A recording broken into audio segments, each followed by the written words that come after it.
Doctor Sunita Verma, associate professor, department of botany, Christchurch degree college. आज हमारे college में हमने अंतर्राष्ट्रीय योग दिवस का प्रोग्राम ऑर्गेनाइज़ किया, जिसमें हमारे प्रोग्राम में शहर के माननीय आरोग्य भारती के अध्यक्ष डॉक्टर बी एन आचार्य जी, योगाचार्य मिसेस पूनम आशुतोष वाजपेयी जी उपस्थित हैं।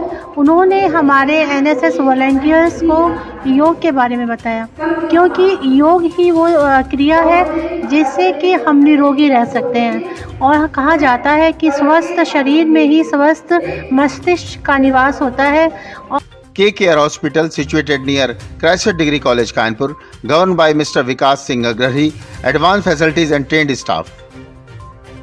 मैं डॉक्टर बी एन आचार्य, अध्यक्ष आरोग्य भारती कानपुर महानगर, आज अंतर्राष्ट्रीय योग दिवस के शुभ अवसर पर क्राइस्टचर्च डिग्री कॉलेज में राष्ट्रीय सेवा योजना के अंतर्गत जो योग शिविर और स्वस्थ जीवन शैली पर व्याख्यान रखा गया है, उसमें विशिष्ट अतिथि के रूप में उपस्थित हूँ।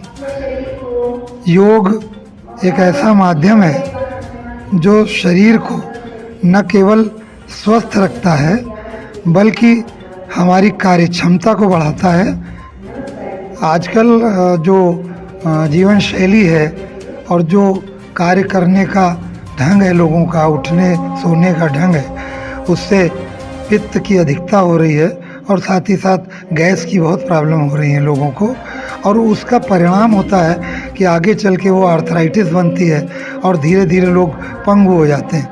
तो अगर हम थोड़ा सा ध्यान रखें तो हम इस पित्त की अधिकता से बच सकते हैं और गैस की इस प्रॉब्लम से बच सकते हैं। और इसके लिए जैसे मैंने बताया कि अगर हम खाने पीने का क्रम सही करें, खाने पीने का जो फूड मटेरियल है उसको हम ध्यान दें और कुकिंग मीडिया है उसको ध्यान दें, तो हम अच्छी तरीके से अपने को इस गैस और पित्त से बचा सकते हैं। अगर हम समय का ध्यान रखें, जैसा मैंने पहले भी बताया कि नाश्ता अधिक मात्रा में सुबह और अच्छा आहार जैसे पोहा, केलॉग्स, ओट्स ऐसी चीज़ें लेंगे, हम मैगी और तली चिकनी चीज़ें नहीं खाएंगे तो हमें पित्त की अधिकता नहीं होगी। और इसी तरह हम जो दोपहर के खाने के साथ अगर हम रंग बिरंगी चीज़ें जैसे दाल है, तरह की सब्जियां हैं, चटनी है और सलाद है, इन सब का सेवन, एक प्लेट सलाद रोज़ लंच के समय हमें लेना चाहिए और फ्रूट्स लेने चाहिए। अगर हम वो लेते हैं तो हम इस अम्ल की जो अधिकता होती है इससे आसानी से बच सकते हैं। और सबसे बड़ी जो आजकल कारण है इस अम्ल के बढ़ने का, वो है देर से रात में खाना खाना।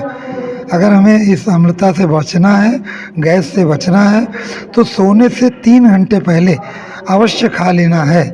अगर हम जैसे खाना हमारा 6 घंटे में पचता है, अगर हम आधा खाना पचने के तो अम्ल नहीं बनेगा, तो एसिडिटी नहीं होगी।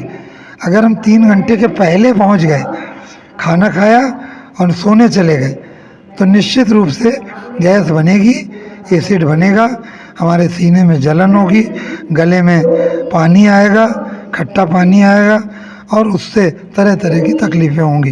तो अगर हमें इन सब से बचना है तो हमें सिर्फ एक ही चीज़ ध्यान रखनी है कि संतुलित भोजन, समय पर भोजन, और सुबह का नाश्ता सबसे अधिक, लंच बराबर जितना भूख है, और डिनर आधी रोटी कम, और सोने से 3 घंटे पहले करना है। सूर्य नमस्कार का योग कर लेते हैं 5 बार, तो 12 योग एक सूर्य नमस्कार में है।